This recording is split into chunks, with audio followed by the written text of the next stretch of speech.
High court శాశ్వత భవన నిర్మాణానికి సుప్రీంకోర్టు ప్రధాన న్యాయమూర్తి జస్టిస్ రంజన్ గొగోయ్ శంకుస్థాపన చేశారు. 450 ఎకరాల్లో బౌద్ధ స్తూపాకృతిలో హైకోర్టు శాశ్వత భవన నిర్మాణం చేపట్టనున్నారు.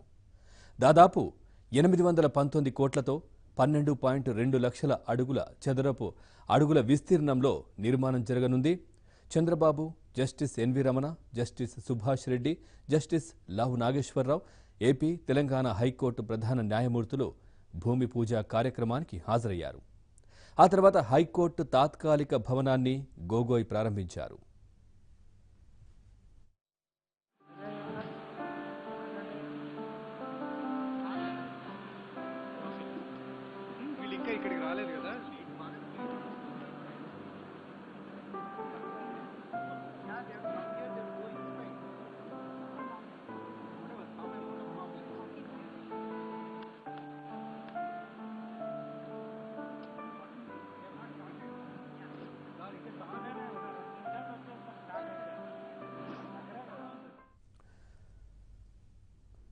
రాష్ట్ర విభజన తర్వాత రాజధాని లేకుండా ఆర్థిక లోటుతో మిగిలిపోయిన అమరావతి శరవేగంగా రూపుదిద్దుకుంటోంది. వెలగపూడిలో ఇప్పటికే తాత్కాలిక సచివాలయం, అసెంబ్లీ, శాసన మండలి నిర్మాణాలను పూర్తి చేసి ఉమ్మడి రాజధాని హైదరాబాద్ నుంచి పాలనను అమరావతికి తరలించారు. Honorable the Chief Justice of India, Shri Justice Ranjan Gogoi garu. మరి కొద్ది క్షణాల్లో ల్యాంప్ పోస్ట్కి విచ్చేసి మన జాతీయ జెండాని ఎగురవేయడం జరుగుతుంది. ఆ వెంటనే జ్యుడిషియల్ కాంప్లెక్స్ని ఇన్స్పెక్షన్ తర్వాత ఈ వేదిక సభా కార్యక్రమం ప్రారంభమవుతుంది. మన కూచిపూడి సాంప్రదాయాన్ని what we've tried to do is to bring natural daylight into all the working spaces, so also to the courtrooms, create an attractive, calm and bright working environment. And then obviously also the chambers, the judges' chambers get also natural daylight, and always in relationship with what is a central space, which is an internal garden. So again, the relationship between nature and working in high intense functional space is always maintained in the city. Not as well the building as well. So this is a view of internally of the courts, open public galleries, a very large space, and అధికారుల నివాసాల కోసం Amaravati రాయపూడిలో IAS, IPS, IFS అధికారుల కోసం towers, ఎన్జీఓలు, gazetted అధికారులు, సెక్రటరీలు, హెచ్ఓడీలు, principal సెక్రటరీలు, special chief సెక్రటరీలు, chief secretary ఉండేందుకు టవర్ల నిర్మాణం పూర్తయింది. 41,000 కోట్ల రూపాయలతో వివిధ భవనాల నిర్మాణం చురుగ్గా సాగుతోంది. సచివాలయం కోసం 5 శాశ్వత టవర్ల నిర్మాణ పనులు కూడా ప్రారంభమయ్యాయి. 45 అంతస్తులతో 4 టవర్లు, 50 అంతస్తులతో మరో టవర్ నిర్మిస్తున్నారు. నేలపాడులో 14 ఎకరాల్లో హైకోర్టు శాశ్వత భవన నిర్మాణాన్ని చేపట్టింది.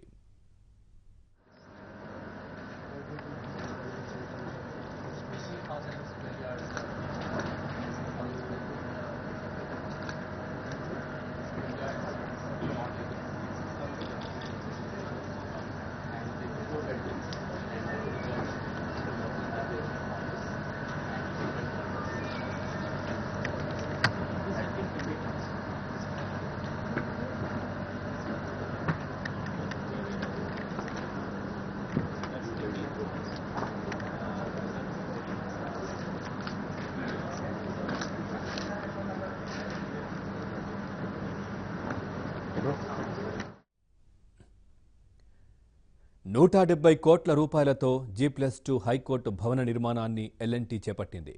4 ఎకరాల విస్తీర్ణంలో 2,65,000 చదరపు అడుగుల విస్తీర్ణంలో ఈ హైకోర్టును నిర్మించారు. 22 మంది న్యాయమూర్తుల కోర్టు హాల్స్, ఒక ప్రధాన న్యాయమూర్తి chamber, court hall సిద్ధమయ్యాయి.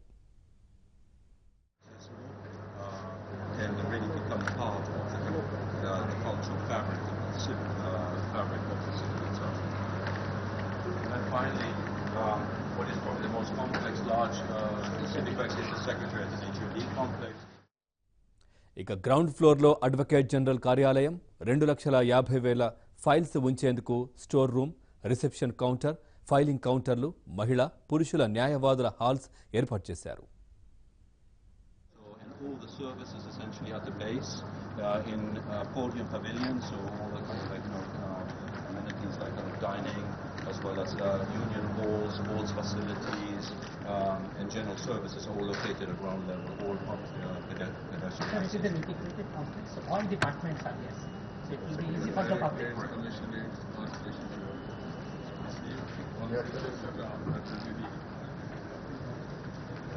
These buildings are columnless buildings, so you have only exoskeletons and you don't see any columns in the spaces. First time in India we are using the diagram technology. This provides outside. You can see that here.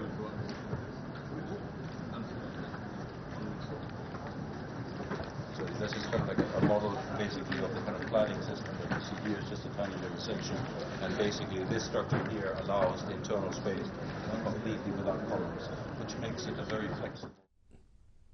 ఇక అమరావతి నిర్మాణంలో high court నిర్మాణంలో పాలు పంచుకుంటున్న architect సంస్థ ప్రతినిధులు Ranjan గొగోయ్కి explain చేస్తున్నారు. అక్కడ ఏ విధంగా అమరావతి రూపుదిద్దుకుంటోంది, హైకోర్టును కూడా ఏ విధంగా రూపుదిద్దనున్నారు, అట్లాగే ఏ సంస్థలు అక్కడ ఏర్పాటు కాబోతున్నాయి, వీటన్నిటికీ సంబంధించి అక్కడ ప్రజెంటేషన్ ఇస్తున్నటువంటి దృశ్యాలు మనం చూస్తున్నాం. అట్లాగే మొదటి అంతస్తులో 13 కోర్టు హాల్స్, రెండో అంతస్తులో 10 కోర్టు హాల్స్తో పాటు ప్రధాన న్యాయమూర్తి కోర్టు హాల్ ఉంటుంది. ప్రధాన న్యాయమూర్తి కోర్టు హాల్కు అనుబంధంగా న్యాయమూర్తులు సమావేశమయ్యేందుకు కాన్ఫరెన్స్ హాల్ కూడా ఏర్పాటు చేశారు.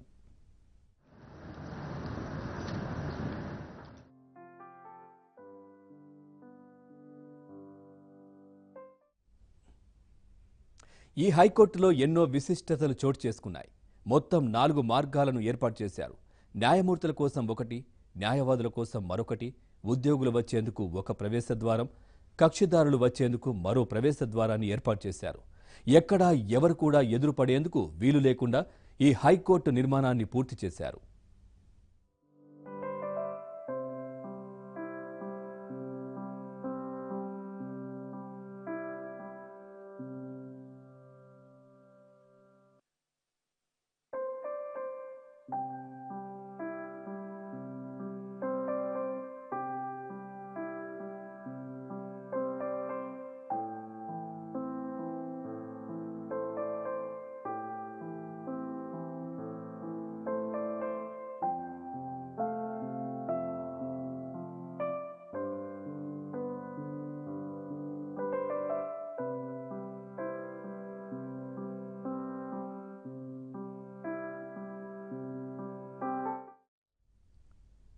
ప్రతి కోర్టు హాలుకు అనుబంధంగా న్యాయమూర్తులకు ఛాంబర్లను కూడా ఏర్పాటు చేశారు. తీర్పులను డిక్టేట్ చేసేందుకు అనువుగా, సౌకర్యవంతంగా పనిచేసేందుకు వీలుగా వీరిని తీర్చిదిద్దారు. ప్రధాన న్యాయమూర్తి కోర్టు హాలును 3600 చదరపు విస్తీర్ణంలో నిర్మించారు.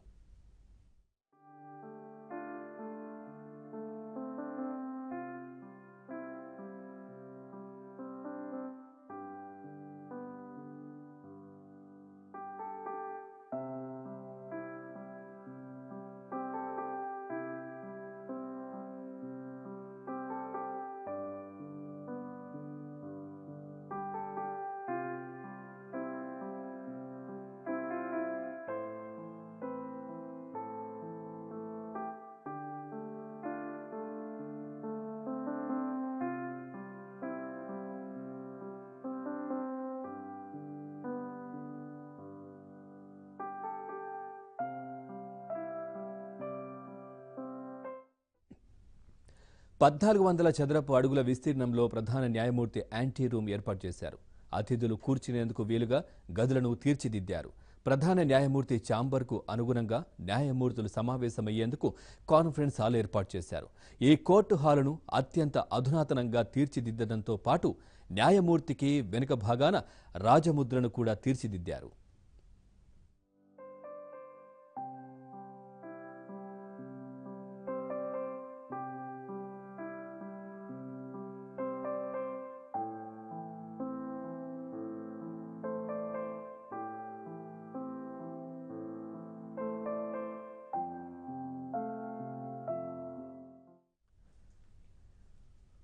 న్యాయమూర్తులు, న్యాయవాదులకు, కక్షిదారుల కోసం అన్ని రకాల సౌకర్యాలను ఏర్పాటు చేశారు.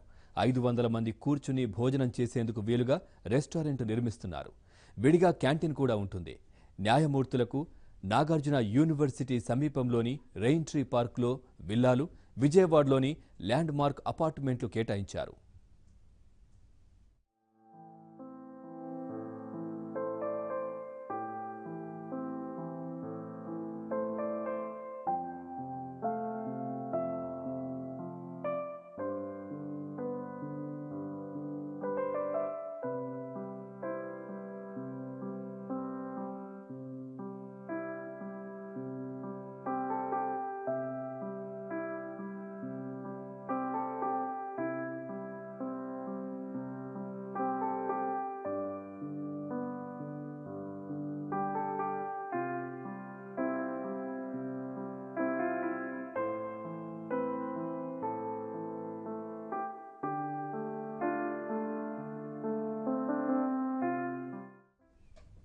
న్యాయవాదులు వచ్చేందుకు వీలుగా గుంటూరు, విజయవాడ నుంచి ఆర్టీసీ బస్సులను నడుపుతుంది.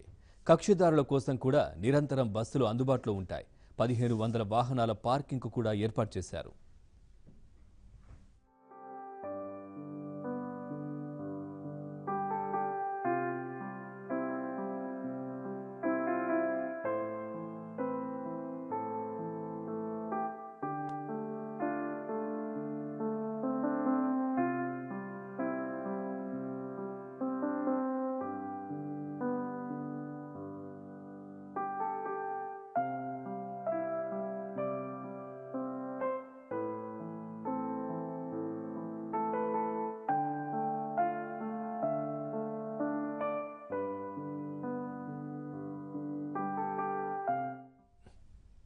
ఫిబ్రవరి నెలాఖరు నుంచి హైకోర్టు కార్యకలాపాలన్నీ ఈ భవనం నుంచి పూర్తి స్థాయిలో ప్రారంభం కానున్నాయి. ఫైళ్లను తరలించడం, నెట్వర్క్ అనుసంధానం, న్యాయవాదులకు కార్యాలయాలు, రెస్టారెంట్ల నిర్మాణం, కోర్టు హాల్స్ను పూర్తి స్థాయిలో సిద్ధం చేసేందుకు నెలాఖరు వరకు సమయం పడుతుంది.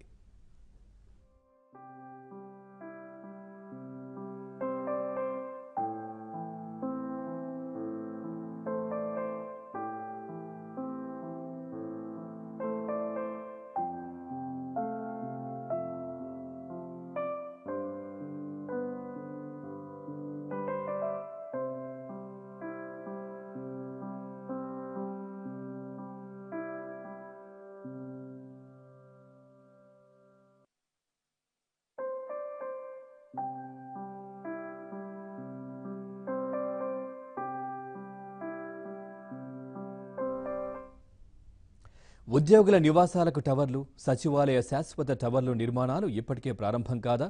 రాజధానిలోని రహదారుల నిర్మాణాలు కూడా 70% పూర్తయ్యాయి.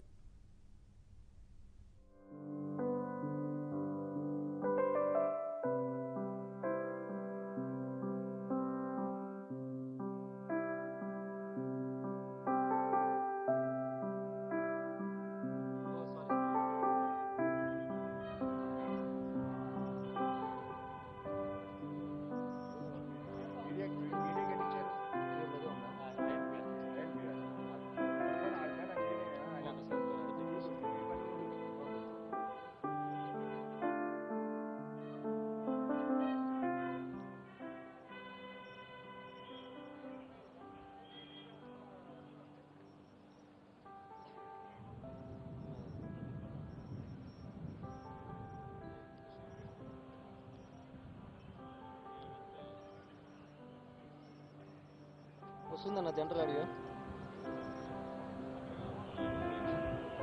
ఆడియో వస్తుంది.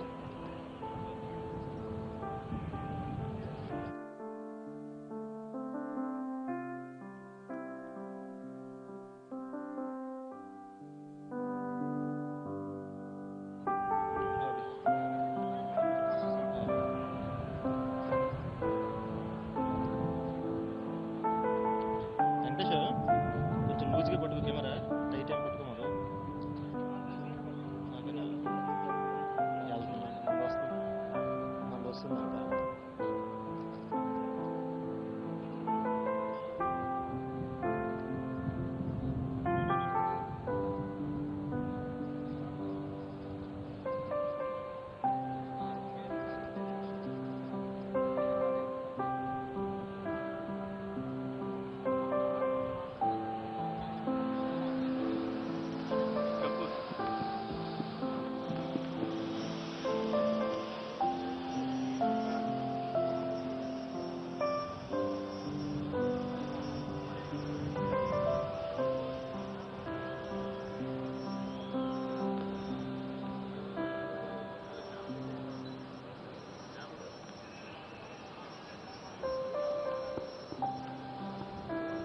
Ladies and gentlemen, in a short while from now, we can expect the arrival of Honorable Chief Minister